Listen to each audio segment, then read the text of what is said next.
नमस्कार दोस्तों।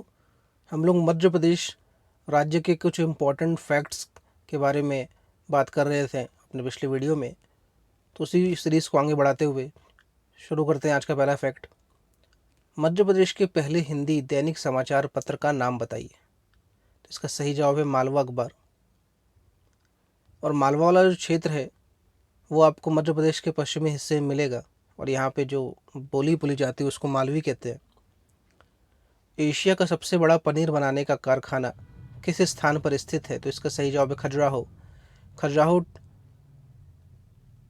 मध्य प्रदेश की विश्व विरासत स्थल है और 1986 में इसे यह टैग दिया था यूनेस्को ने। भोपाल के भारत भवन को किसने डिज़ाइन किया? तो चार्ल्स कोरिया ने किया था। और चार्ल्स कोरिया ने देश में और भी कई इमारतों को डिज़ाइन किया है। मध्य प्रदेश की पहली महिला राज्यपाल सरला ग्रेवाल थी और पहली महिला मुख्यमंत्री उमा भारती हैं। मध्य प्रदेश के लिए संसद में एसटी यानी शेड्यूल्ड ट्राइब्स अनुसूचित जनजाति के लिए कितनी सीटें आरक्षित हैं? तो इसका जवाब है 6।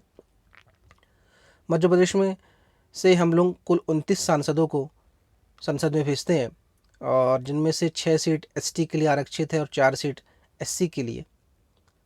नर्मदा नदी पर बरगी बांध का नाम रानी अवंती बाई के नाम पर रखा गया है और ये जो बरगी बांध आपको मिलेगा ये जबलपुर जिले में मिलेगा। और बरगी नदी जो है वो नर्मदा नदी की एक सहायक नदी है। मध्य प्रदेश राज्य के सबसे ऊंचे झरने का नाम चचाई जलप्रपात है और ये जो आपको झरना मिलेगा ये बीहड़ नदी पर मिलेगा और बीहड़ नदी टमस या टोन्स नदी की सहायक नदी है और ये आपको रीवा जिले में मिलेगा।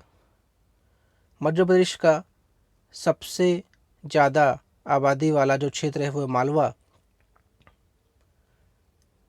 कौन सी नदी मध्य प्रदेश की दक्षिणी सीमा बनाती है? तो वो है ताप्ती या तापी और उत्तरी सीमा बनाती है चंबल नदी। चंबल नदी यमुना में जाके मिल जाती है और यमुना फिर गंगा में मिल जाती है इलाहाबाद में। और जो ताप्ती नदी है ये पश्चिम में बहते हुए अरब सागर में गिरती है। बुंदेलखंड क्षेत्र या भांडेर या कैमूर पर्वतमाला के सर्वोच्च शिखर का नाम है सिद्ध बाबा की पहाड़ियाँ। ये 1171 मीटर ऊंची हैं और ये क्षेत्र आपको मध्य प्रदेश के पूर्वी हिस्से में मिलेगा। और जैसे बुंदेलखंड की बात हुई तो यहाँ पे जो भाषा बोली जाती है उसे बुंदेली कहते हैं। और बुंदेलखंड का क्षेत्र आपको मध्य प्रदेश में भी कुछ ज़िले मिलेंगे और कुछ ज़िले आपको उत्तर प्रदेश में मिलेंगे। मध्य प्रदेश के किस जिले में द ग्रेट इंडियन बस्टर्ड यानी गोडावन पाया जाता है? तो इसका जवाब है जिला शिवपुरी है और शिवपुरी जिले में एक अभ्यारण्य है करेरा पक्षी अभ्यारण्य। और ये ग्रेट इंडियन बस्टर्ड को मध्य प्रदेश की ये राजकीय पक्षी भी है, स्टेट बर्ड भी है।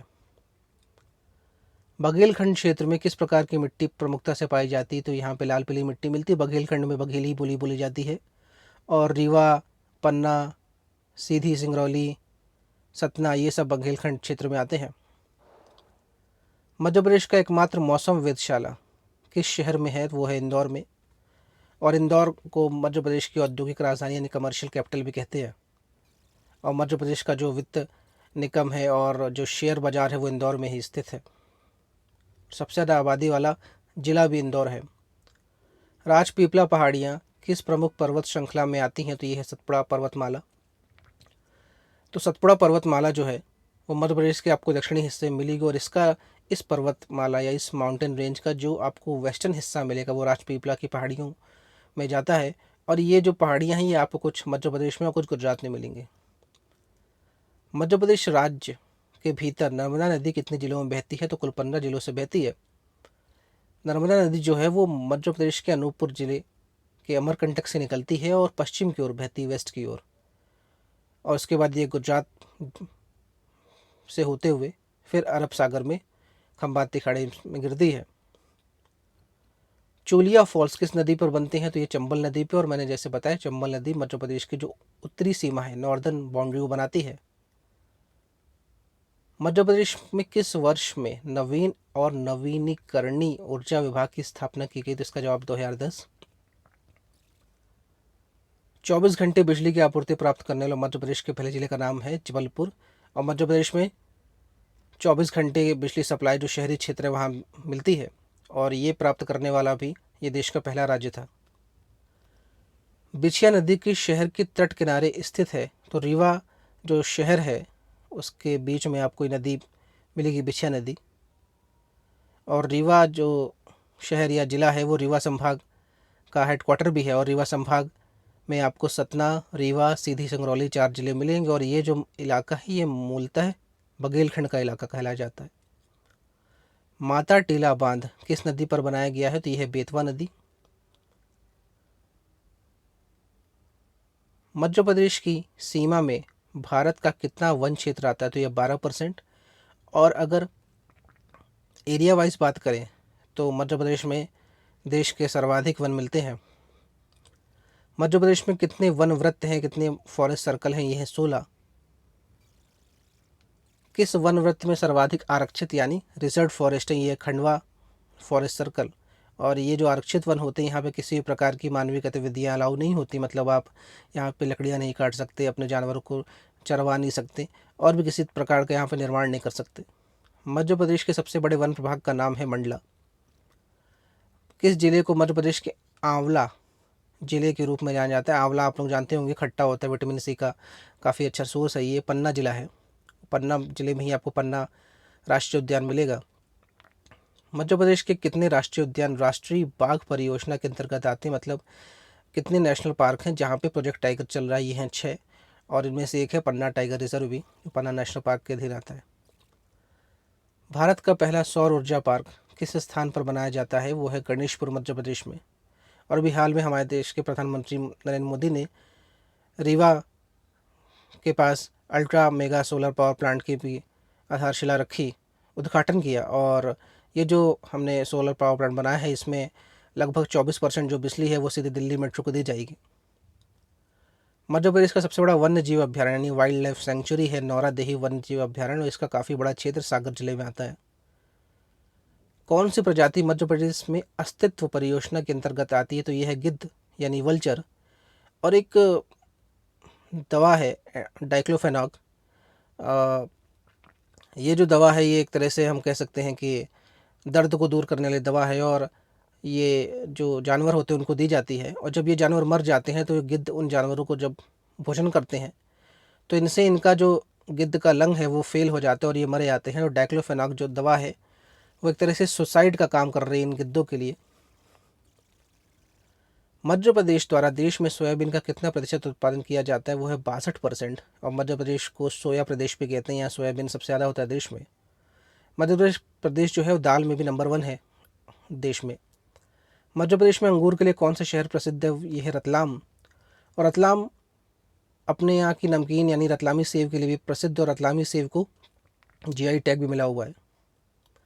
किस क्षेत्र को गेहूं का भंडार कहा जाता है? यह है मध्य प्रदेश के मालवा क्षेत्र को। और मालवा क्षेत्र में आपको काली मिट्टी भी काफ़ी मिलेगी और यहाँ पे कपास भी अच्छा होता है यानी कॉटन। कपास के उत्पादन में मध्य प्रदेश की क्या रैंक है? यह तीसरी। तो कॉटन में नंबर 1 जो स्टेट है वो है गुजरात। मध्य प्रदेश में किस वर्ष में अपनी जैव ऊर्जा नीति यानी बायो एनर्जी पॉलिसी जारी की हुई है? 2011। और देश में जो नेशनल बायोफ्यूल पॉलिसी है वो 2018 में आई है। ऑप्टिकल फाइबर उद्योग कहाँ स्थित है? यह है मंडी द्वीप में। मंडी द्वीप आता है रायसेन जिले में, लेकिन ये भोपाल के करीब है। टंगस्टन के उत्पादन के लिए कौन सा जिला प्रसिद्ध है? ये होशंगाबाद। होशंगाबाद में नर्मदा नदी गुजरती है यहाँ से, और काफ़ी इसका जो पार्ट है जो उसका चौड़ाई है नदी की काफ़ी ज़्यादा है यहाँ पे। और यहीं पे आपको नर्मदा नदी के किनारे एक घाट मिलेगा, उसका नाम है सेठानी घाट।